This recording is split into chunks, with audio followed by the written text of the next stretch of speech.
আমার কিছুই ভালো লাগছিল না। হঠাৎ আমার এক বান্ধবীকে ফোন করি, কিন্তু ফোনটি ধরে ওর স্বামী। আমি হ্যালো বলতেই আমাকে বলে, তুমি পারমিতা বলছো? আমি বলি, হ্যাঁ। উর্মি কোথায়? ও বাথরুমে গেছে। কি বলার বলো? না থাক। না কেন? আমিও তোমার কথাই ভাবছিলাম। কেন? আরে আমাদের বিয়ের দিন তোমাকে দেখেছি, সেদিন যে পরিচয় হলো, তারপর থেকে তুমি তো আর কোনো যোগাযোগ রাখো না। কি করে রাখবো?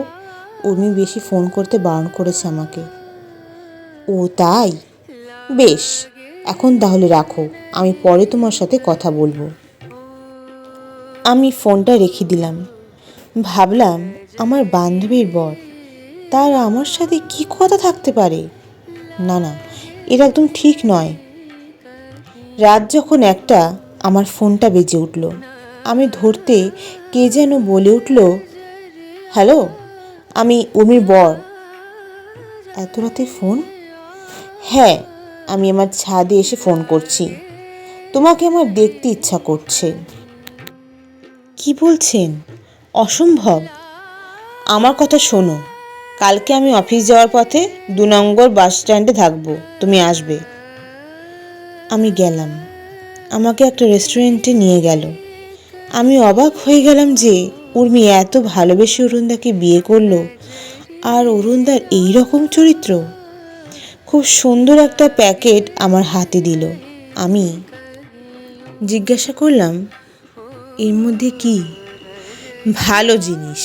তোমাকে খারাপ জিনিস দেব তুমি আশা করলে কি করে?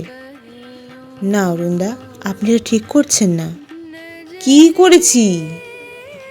এই যে আমার সাথে একা দেখা করছেন, উর্মি জানতে পারলে কি ভাববে?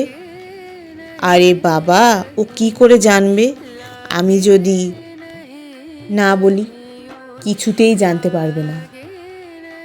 আমার অবাক লাগছিল, এই অরুণদার জন্য উর্মি এত সম্পত্তি সব ছেড়ে এক কাপড়ে চলে এসেছে। হয়তো অরুণদার অভাব নেই, কিন্তু স্বভাব তো ভালো না। কি করে সারা জীবন কাটাবে উর্মি? আমার খুব কষ্ট হচ্ছিল, কিন্তু কি করব বুঝে উঠতে পারছিলাম না। কিছুক্ষণ পর অরুণদা বলল, ঠিক আছে পারমিতা, এবার তুমি বাড়ি চলে যাও, আমি আমার কাজে যাই। কিন্তু একটা কথা, যে জিনিসটা তোমাকে আমি হাতে দিলাম, বাড়িতে গিয়ে যত্ন করে রেখে দিও। প্যাকেটটা খুলবে না, যেদিন আমাদের সেই সুযোগ হবে সেদিন খুলবে। আমি বললাম, আচ্ছা। সত্যিই আমি আলমারিতে রেখে দিলাম। মনের মধ্যে প্রশ্ন, কি ওই প্যাকেটে? যাই হোক, 2 দিন পরে আবার ফোন। দৌড়ে গিয়ে ফোন ধরলাম। হ্যালো, ভালো আছিস পারমিতা? আমি উর্মি বলছি। আমি উর্মির সাথে ভালোভাবে কথা বলতে পারছিলাম না। যদি ওই দিনের কথা সব উর্মিকে বলে দিই, তবে উর্মির সংসার নষ্ট হয়ে যাবে। এটা তো ভয়ঙ্কর অপরাধ। অনেক সাবধানে নিজেকে ঠিক করে বললাম, উর্মি, তোর শরীর কেমন আছে? উর্মি হেসে বলল, আমি অরুণকে নিয়ে খুব সুখে আছি। এবার তোর পালা, তাড়াতাড়ি একটা ছেলে দেখে বিয়ে কর, খুব মজা করব। সরল সোজা বান্ধবী আমার, ওকে কিছু বললাম না, নিজেই চুপ করে গেলাম। শুধু বললাম, নিশ্চয়ই, আমার বিয়েতে তোকে থাকতেই হবে। তারপর ফোনটা রেখে দিল উর্মি। আমি অন্যায় করেছি ভেবে নিজেকে সামলাতে পারলাম না, অঝরে কেঁদে ফেললাম। মনে মনে ঠিক করলাম, অরুণদাকে বলবো, আপনি যা করছেন ঠিক করছেন না। বলতে বলতে অরুণদার ফোন। হ্যালো, হ্যাঁ পারমিতা বলছি। পারমিতা, তুমি এখন কোথায়? বাড়িতে। পরশুদিন কালী পুজো, তারপর তোমার সাথে আমার দেখা হবে এবং আমার এত দিনের আশা পূর্ণ হবে। তখন আর তোমাকে ফোন করে বিরক্ত করব না, সোজা বাড়িতে যাব। আমি বললাম, দুর্গাপুজোতে কোথায় ছিলেন? আর বলো না, উর্মি বাধ্য করলো বাপের বাড়ি যেতে। আমার কোনো উপায় ছিল না, যেতেই হলো। এই বলে ফোনটা কেটে দিল অরুণদা। কালী পুজোর দিন ঠাকুর দেখতে বেরিয়েছি। রাস্তায় দেখি অরুণদা আর উর্মি। আমাকে দেখতে পেয়ে উর্মি ডাকলো। আমি এগিয়ে গেলাম, দেখলাম অরুণদা মিচকে মিচকে হাসছে।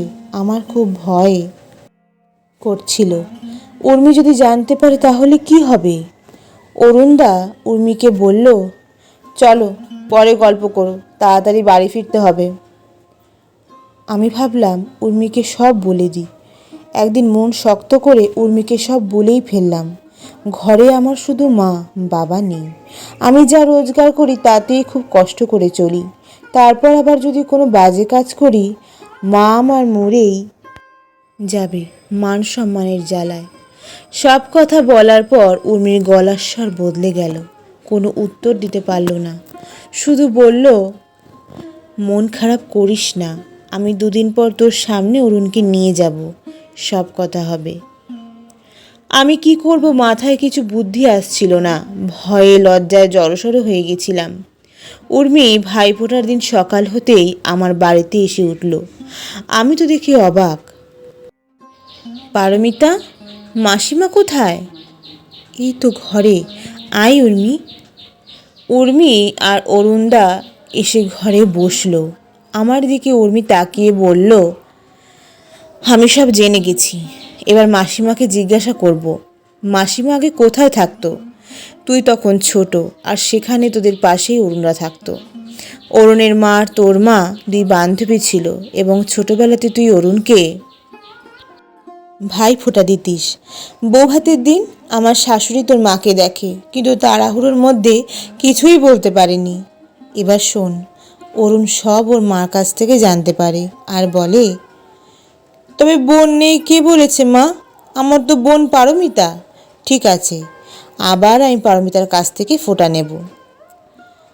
আমার সব শুনে কীরকম হচ্ছিল। অমনি বাইরে থেকে অরুণদার মা এসে ডাক দিল আমার মাকে, মিনতি, কোথায় তুই? এই দেখ, আমি প্রীতি, তোর বান্ধবী, আর অরুণ আমার ছেলে। আমার মা দৌড়ে গিয়ে অরুণদার মাকে জড়িয়ে ধরল। আরে তুই এতদিন কোথায় ছিলি? অরুণদা তখন আমাকে বলল, পারমিতা, সেই প্যাকেটটা এবার বের করো। আমি বের করলাম এবং খুললাম। তার মধ্যে দেখি একটা সুন্দর ছবি, দাদাকে বোন ফোঁটা দিচ্ছে। আমি উর্মিকে বললাম, উর্মি, অরুণদা সত্যিই খুব ভালো, আর এবার তো অরুণদা আমার দাদা প্রমাণ হলো। আজ আমি নিজে হাতে আমার দাদাকে ফোঁটা দেব। অরুণদা যে ভালো, উর্মি তোর ভালোবাসা দেখলেই বোঝা যায়। আমার সব ভুল ভেঙে গেল। ঘটা করে দাদাকে ফোঁটা দিলাম। আমি জানতাম না আমার কপালে দাদার আশীর্বাদ আছে। দাদাকে পেয়ে আজ আমি গর্বিত। বন্ধু সবাই, অনেক সময় জীবনে না চাইতে এমন উপহার মানুষ পায় যা তুলনারও বাইরে। ধন্যবাদ। গল্প রচনা শ্রীমতী নন্দিতা দাস, কণ্ঠ রিজা দাস। জয় তারা, জয় বাম।